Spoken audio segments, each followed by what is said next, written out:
Morning. We are extremely pleased that you are here. It is good to come together for the purpose of co-creating. Do you agree? Yes. You are knowing what you are wanting? Yes. Desire is feeling good to you these days? Yeah. A desire that you are not contradicting with belief feels really good, doesn't it? But a desire that you don't believe, a desire that you doubt, not so much fun, is it? So the key is for you to figure out some way to believe in your own desire. And what trips you up is that sometimes if the desire has not manifested, if it's not a desire that you are accustomed to seeing turn into actualization, manifestation, then you get used to seeing it like it is, seeing the absence of your desire or the presence of something that you do not want.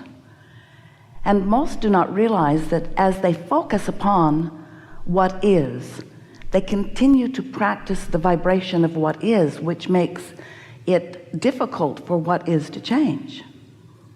When you want something different than what is, but you hold what is steadily in your consciousness, then you continue to practice the vibration of what is, so what is continues to present itself to you in different ways, but the same vibrational essence. Different faces, different places, but essentially the same thing continues to happen. So the key to being a deliberate creator is to find some way to distract yourself from what is while you focus upon what you prefer. It's like telling a new story, or even telling no story. Just do not continue to tell the same story if what the story is about is not pleasing to you. Seems logical, doesn't it? So you live in a universe that is vibrationally based. You are too. You are pure vibration. You are vibration above all other things. But you are vibration that has manifested into some physicality. And you've become so accustomed to the physicality that has occurred that you forget that you are vibration. So most of you, human blessed beings, you don't deal with your life vibrationally. Instead, you deal with it in terms of action, actualization, manifestation. And that's what slows you down so much. If you could realize that you are visualizing things into being, that you are imagining things into being, if you could get your imagination into a larger part of your life experience and your observation into a lesser part of your experience would begin to flip more into things that you do want.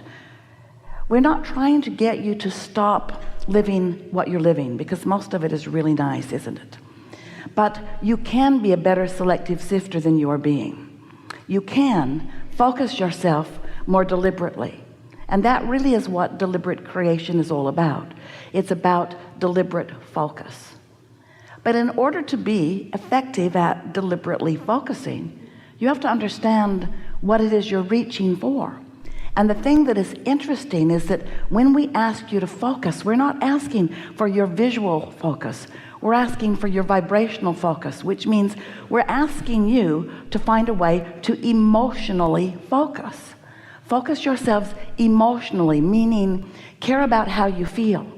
And if what you are thinking about or focused upon, whether it's past, present, or future, whatever it is that has your attention, if you would remember that that focus carries with it a feeling, and if you would care about the feeling more than anything else, and you would focus your feeling into what feels better. For a while we've been calling this gathering the art, because it is. You practice yourself into this artful, deliberate creation. The art of allowing. Allowing what? The art of allowing me and my physical body right here, right now, to be in vibrational sync with source energy perspective of same things in the same moment. That's what true alignment is. You see, you're not here on your own, out here on the ragged edge, leading edge, out here on the leading edge. You're not here alone. You are here with all of this non-physical energy flowing with you, to you, and through you, aware of everything that you are focused upon in this moment. Not just knowing who you were when you were born, not just knowing what your reason for being here is, knowing who you are and why you are here and what you are about in this moment, what you're about in terms of your vibrational alignment or not, your vibrational allowing or not. So focusing, really, if you will think about focusing being in terms of focusing your feeling, focusing yourself into feeling good, finding a way to feel good. And sometimes that means don't think about that. That's a little tricky. I'm not going to think about that thing that I'm thinking about. I'm not going to think about that thing anymore. I'm not going to think about that thing that I keep thinking about. I don't want to think about that thing. I'm not going to think about that thing anymore because I don't want to think about that thing. I'm not going to think about this thing. I can't stop thinking about this thing. Because when you give your attention to it, law of attraction causes a relationship to begin between you and it. That's what law of attraction is all about. In other words, when you get focused upon something, you begin to reverberate the same vibration that it is. And once you begin to do that, momentum ensues. And once momentum gets going, it's time to take a nap, really. It's time to meditate. It's time for some major distractional effort, which usually means sleep or meditate. Sometimes you have the power to focus. Esther, we thought she was rather remarkable just now. She was having so much fun with you. She really did not want to leave. And yet, because of the thousands of times that she has stood in that place and listened and felt for us, it was easy for her to just adjust her vibration to the frequency that is us. But it takes some practice to be able to distract yourself from whatever's going on in that way, doesn't it? It takes some practice, and that's what this gathering is all about. So you were source energy before you came into this physical body, and most of you still is source energy. And you in this physical body have a relationship. We want you to know that. We want you to feel it. We want you to sense it. We want you to tend to the relationship between you in this physical body and the source who is really you. The source who is you, present with you, aware of you, and thinking about what you're thinking about. So when source thinks about what you're thinking about and you feel negative emotion about it, that means you're thinking about it in an opposing way to the way source is thinking about it. Source is looking for the advantage. Source is seeing the well-being. Source is knowing the value of the contrast that you are living. But when you are pushing against the contrast, then you are not in vibrational sync with who you really are. So the creative process is really 3 simple steps that have morphed to 4 and now to 5. We'll talk about all of them. But it basically says that life will cause you to ask for more continually. And when you are in that phase where you are aware that something that you want is missing, so you are asking for the improvement in your life by wanting this amendment to your desires, that's what we are calling step 1. And when you are in step 1, that's usually when you're seeing a problem. It's usually when you are seeing contrast. It's usually when you're asking a strong question to which you do not know the answer. That's step 1. Step 1 is an important step, but step 1 will trip you up because it's easy for you to take your humanness, your actualness, your actionness, and give your all to step 1. You're looking around, I don't like that, and these are the reasons that I don't like this. I don't like it, I want it to be like that, but I don't like this. That's what step 1 is like. Step 2 is source is answering what you want. Now, if you're in step 1, strongly in step 1, asking for the improvement, asking, focused on the problem, focused on the question, then you're remaining in step 1, even though step 2 has already taken place and what you have asked for has already come to be in a vibrational reality that we've been referring to as your vortex. It's a vibrational reality. He wrote a whole book about it.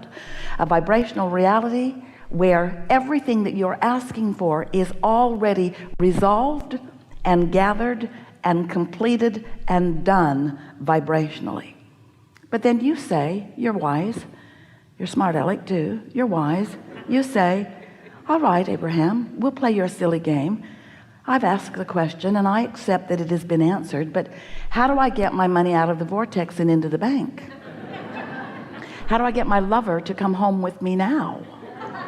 In other words, it's very fine, this vibrational reality that you have conjured, cooked up, or maybe even imagined, Abraham. But I want the reality. I'm not asking for the vibrational version. I'm asking for the real life, see it, smell it, hear it, taste it, touch it, lick its face version. I want the reality of it. I want it to manifest for me. And we say, that's step 3. That's where you are so aware that step 2 has taken place. And you are proud of yourself for living step 1 and asking with such clarity that now you are in a place of relaxed expectation. You're in the receptive mode. You're in the mode where you are not tense and not worried. You're not struggling. You're not justifying and defending. You're not saying, I need it. You're not yearning for it. You've asked and you accept that it's given. And while you cannot see it yet, you know that it is coming. Step 3 is an attitude of faith. It's an attitude of expectation. It's an attitude of, I know I'll know it when I see it. It's an attitude of, I know it's coming. It's really a pleasant place to be. And it really is the place that you will reside most often, because life will never cause you to stop asking. And because you're going to continue to ask, you're going to continue to be in that place where you've asked for more than has manifest. So it is very good for you to get comfortable being in that mode of having asked for something that has not fully manifested, because that's the way life will eternally be for you. We love you so much, deal with it. When you get to that place where you just know that it's coming and you don't have to know all of the details, you'll let the universe yield it to you a little bit at a time. You'll allow yourself to be in the receptive mode where you're receiving. So let's talk. What do you want to talk about? Who are you people? What brings you here? You come to give, you come to receive, you come to clarify, you come to feel clarification, you come to uplift, you come to participate. But mostly, if we were standing in your physical shoes, if we were sitting on your physical chairs, if we were in your physical bodies, and we were in a gathering like this, we would have come for the vibrational tuning that is inevitable. We would come for the immersion in the frequency of your source, to practice and feel and recognize and know what it feels like to be tuned in, tapped in, turned on, and ready for life to reveal itself. The revelations are coming constantly because your vortex is rich with everything that you want. The question is, am I in the receptive mode? Am I in the receptive mode? Am I hearing? Am I getting the clues? Am I flexible? Am I resilient? Am I in the right place at the right time? Or am I stubbornly, doggedly holding to beliefs and old patterns of thoughts that no longer serve me? Am I happy mostly? Am I ornery mostly? Am I joyful? Do I praise mostly? Do I criticize mostly? There's going to be some shaking out going on here.